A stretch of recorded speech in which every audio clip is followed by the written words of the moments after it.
Find the limit supremum and limit infimum of the sequence Sn, which is defined by S1 is equals to 0. That is, the first term is 0 and the S2m, and there is the relation between S2m term and S2m minus 1 term by this, and S2m plus 1 is equals to 1 by 2 plus S2m term, right? There is a relation between S2m plus 1 term and S2m term. Now we have to firstly find out what is the terms are in this sequence, and then we have find out limit supremum and infimum of the sequence, right? Now firstly S1 is given, then S2 is also 0, because when we take m is equals to 1, then it is S2, this will becomes 0. Okay, now S3 is 2 into 1 plus 1, which is 1. When m is equals to 1, then it is S3 is 1 by 2, because S2 is 0, so it is 1 by 2. What is S4? S4 is equals to m is equals to 2, then it will become S4. S4 is equals to S3 by 2, which is equals to 1 by 4.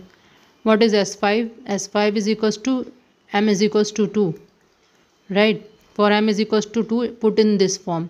This will become 2 to the 4 plus 1, 5, and 1 by 2 plus S2 to the 4, S4. Now what is S4? S4 is 1 by 2 plus 1 by 4, it will become 3 by 4, right? Now how can we write S5? S5 is 1 minus 1 by 2 ka whole square, right? Now what is S6? S6 is equals to S5 by 2. Okay, that means this type of thing, m is equals to 3.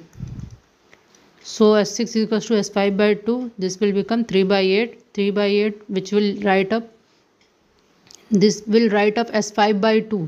What is S5? 1 minus 1 by 2 ka whole square, then and 1 by 2 is now. So this will define that S2m is equals to 1 by 2, 1 minus 1 by 2 की whole की power m, and S2m plus 1 is equals to 1 minus 1 by 2 की whole की power m, right? Now this will the terms which we defined. Now we have to find out limit supremum of and infimum of this. What is the supremum of this? Firstly, when we take m tending to infinity, then it will become 1, right? So it is the supremum.